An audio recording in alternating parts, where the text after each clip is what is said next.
And about 3 weeks into it, the Aboriginal liaison officer who worked in the facility, Pauline, she asked me who my father was, and I said, well, I don't know my real father, and I don't know what nationality he is, but a lot of people assume that he's Maori, and Pauline said to me pretty straight, she goes, I bet you he's not.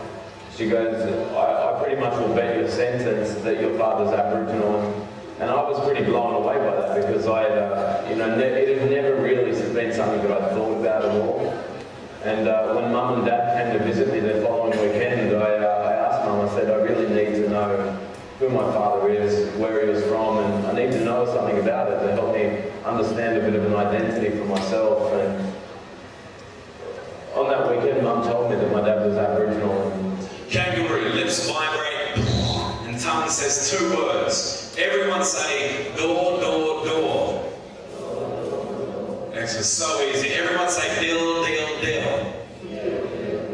Wonderful, now say with your lips vibrating, so it sounds like this, listen.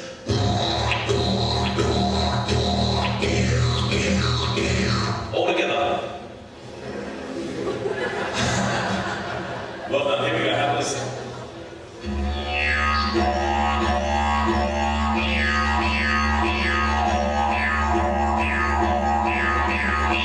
The next one, the dingo, it's our voice.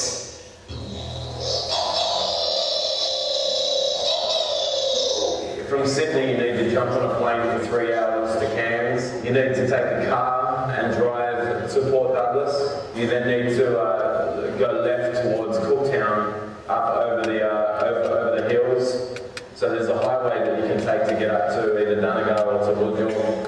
Mum spoke to Dad, and Dad said that his father was still living at Woodville on the community up in northern Queensland. And so my mum and my stepdad and Pauline travelled back to northern Queensland and met with my grandfather for the first time. And when I met my grandfather for the first time, it really rocked my world, because while I knew that my dad was Aboriginal, I certainly didn't expect my grandfather to look like what he did, because obviously I've got white skin, and so I didn't expect my father or my family to be any, too much darker than what I was anyway. And when my grandfather walked into that meeting room that morning, it's a feeling I'll never forget, because I was shocked. My grandfather was black. It was almost like that purple black colour, and he looked like a caveman, And so I was really like, what the hell is going on? How can this be my grandfather?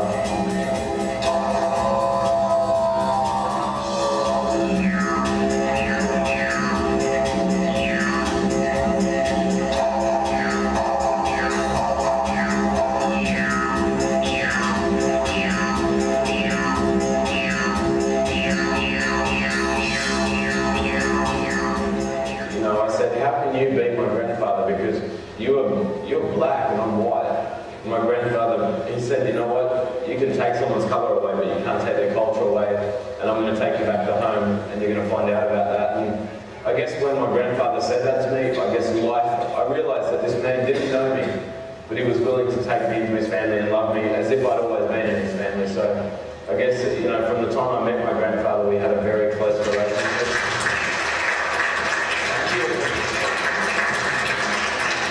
So that just gives you a little bit of an idea of how the didgeridoo was traditionally used to tell a story, and still can be used to tell the story when we lift the sound through modern music.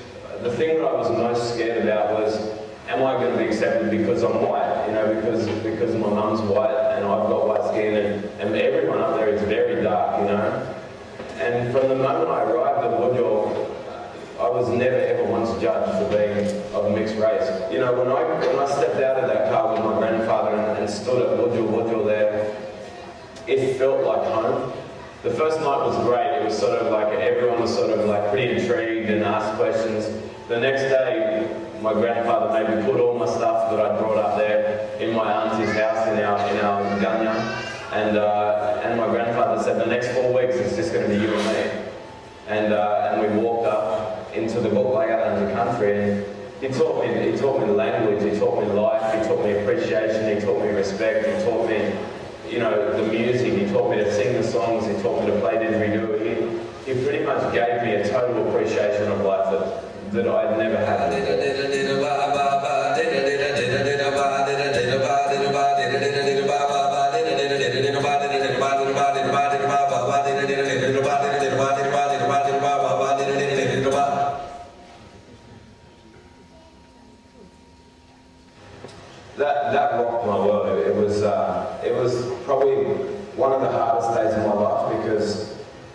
the man who had, I guess, influenced me the most in my life, and I'd only had such a short amount of time with him, had gone.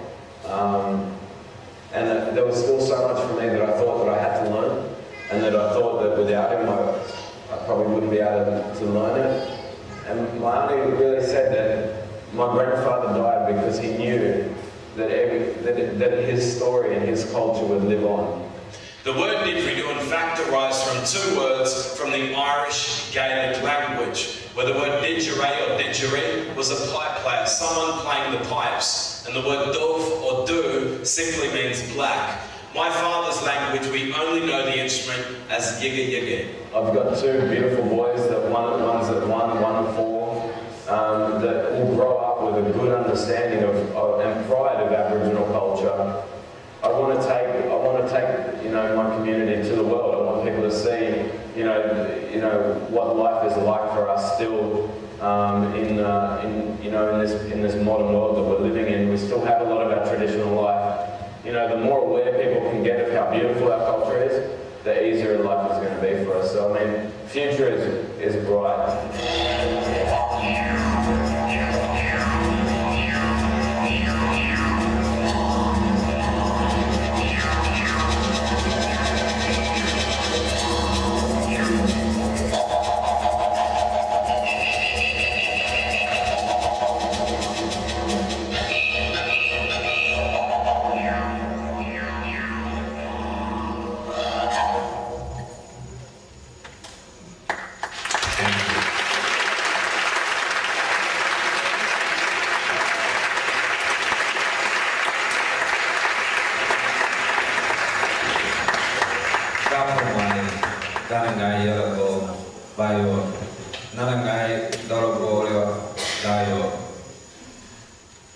Well, Switzerland, thanks for having me back after 2 years of being away. The reason I wanted to show that DVD was just so people could understand a little bit about the life that I have today. That I have a lot of questions, I have a lot of people, especially over here in Europe, that doubt, sort of have questions about me and about what I do. I guess I wanted to clarify to people that this is my life and this is who I am. I was, as you saw in that DVD, I was raised in Sydney and had no understanding of Aboriginal culture or Aboriginal life until I was 16. And then when I got sent home to live with my grandfather, it changed my world. My grandfather opened my eyes up to a life that every single one of you guys are here to appreciate. It's the Aboriginal culture, and it is the didgeridoo or yigga yigga. So much of my time these days is spent making people aware of what Aboriginal culture is today, because unfortunately the Australian government still pushes this full-blooded face to the rest of the world. And when people arrive in Australia, you don't see it unless you get to go out to places like Arnhem or if you're in the northern parts of Australia or in the central desert. Today in Australia, we have 400,000 Aboriginal people. 220 years ago, prior to colonisation, there were over 2.5 million Aboriginal people. Today, of that 400,000, less than 40,000 are of pure-blooded descent. So Aboriginal culture today is a far greater mixed-race culture than it is the full-blooded face. Today there's a lot of emphasis put on young people like myself, like my cousin Clinton, that are of mixed race, to go back and learn your culture, to be proud about your culture and represent your culture in a way that I know my father was not allowed to do. So much history in Australia has been painful for Indigenous people. Until 1968, we were not classed as citizens of Australia. We were classed as flora and fauna. When my grandfather was born, it was still legal to shoot Aboriginal people in 1953. When the referendum came for Australians to vote whether Aboriginal people should be classed as citizens of Australia, When my grandfather was born, 98% of the population said no, we should not be classed as citizens of Australia. Today in Australia, you're allowed to be proud to be Aboriginal. And so whether you are a full-blood, whether you're a half, whether you're a quarter, whether you're an eighth, it doesn't matter. If you're Aboriginal, you're Aboriginal. You cannot change that. The thing that I have trouble understanding sometimes is whenever I go home to my community, or any other community in Australia, I'm never judged for being of mixed race. It's only when I travel overseas that people say, well, he's not a real Aborigine because I've got a white mum. Well, if you say that in front of my grandfather, if he was still alive, it would destroy him. People need to understand that Aboriginal culture today, it needs to have mixed race people like myself acknowledge their culture and support their culture and love their culture. What I do today, I sing songs about my grandfather. I sing songs about the Gokwayaranti people, the people who I come from, the Gambangi people, where my grandmother's family come from. And I tell stories about the positive sides of Aboriginal culture, and I do it with such a beautiful instrument, the didgeridoo, which we all love, Yigi. This first song here is a solo track, and it's a song that I start every show with. It's a song that I sing for my grandfather to watch over me, to come to me, and to support me in everything that I do.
when I think about him, when I go home to the country, to the land that was left for me to own, it's about my grandfather. For me, my biological father had a tough life. When he was about 7 years old, he was removed from his family. He was raised at a home called Kinchilla Boys Home, which was for young Aboriginal men that were taken away from their family. My father, my biological father, never got the opportunity to learn about his culture. He never got to understand his culture because when he was 16 and he left Kinchilla Boys Home, he was addicted to drugs. My dad spent more time in jail than he ever did on the outside of the world, which is kind of funny because when I went home to live with my grandfather for the first time, I found out that I'm one of 14 children from my biological father. So, you know, what little time my dad had out of jail, he was certainly having a good time. Unfortunately, 2 years ago, my dad died. He took his own life in jail where he'd spent most of his life. And so today, when I think about what I do, it's about my father, it's about my grandfather, it's about all of my people, the Bokayaranji and the Gamangir people. It's about sharing their story. So much emphasis is put on just, especially in places like this, on just the Arnhem Land people or the Central Desert people. But the Bokayaranji people, where we come from, the culture is just as strong. We still speak our Bokayaranji language as our first language. We still maintain all of our traditional ceremonies the same way they have always been maintained. Our culture and our life is still very, very strong. This next song here is a song called Life. This song here it's special because to me, this track, the backing track that you're going to hear in this track is actually a recording of my younger son, Matari, when he was in the womb of my wife, and it's just the beat of his heart. So this song here is called Life.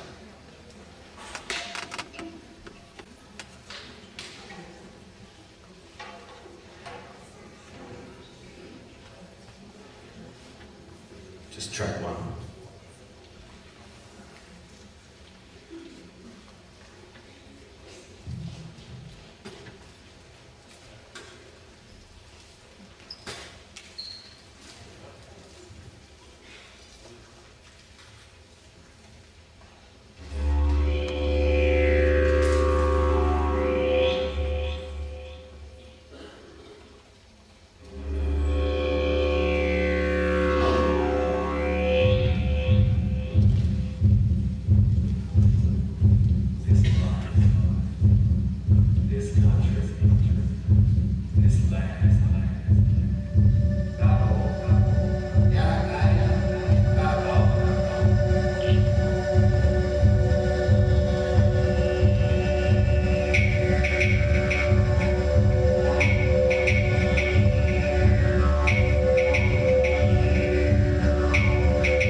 This next track here is called Gargle or Salt Water.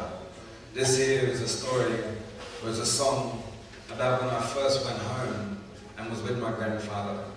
For the first 4 weeks of being with my grandfather, I didn't see a single person except him.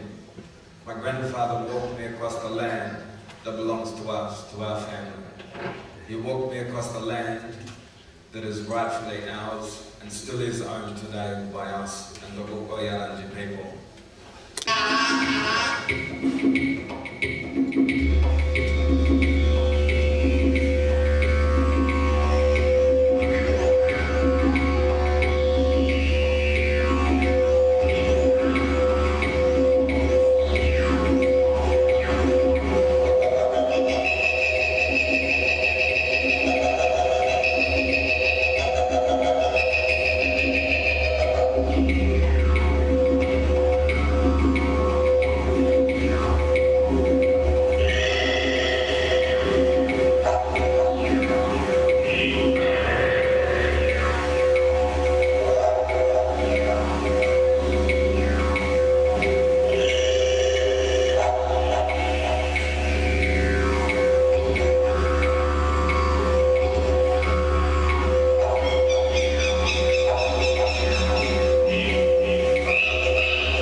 Guys, I'm here. I just got off a plane today at 2 o'clock after being on there for 25 hours, so I'm a little bit out of it, but you know, I'm still really pleased to be here at the festival with you guys. And I want every single one of you to know that over the next 3 days that I'm here, I want you to feel like you can come up and ask me whatever you like.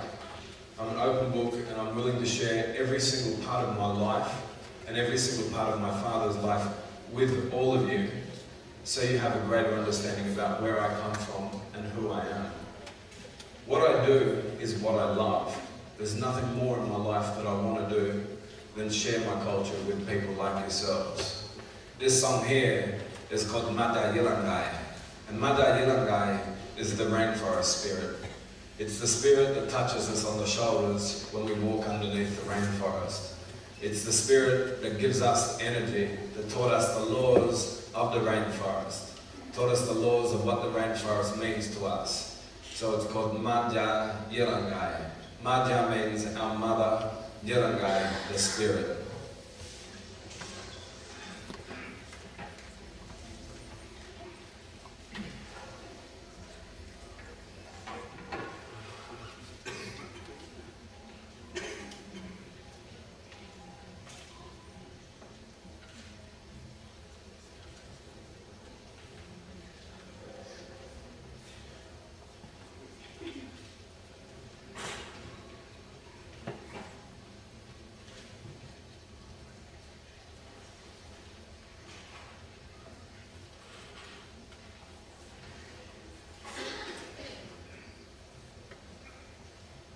Madhya is the rainforest. She is our boss. She has provided our people with shelter and knowledge for many thousands of years. Come journey deep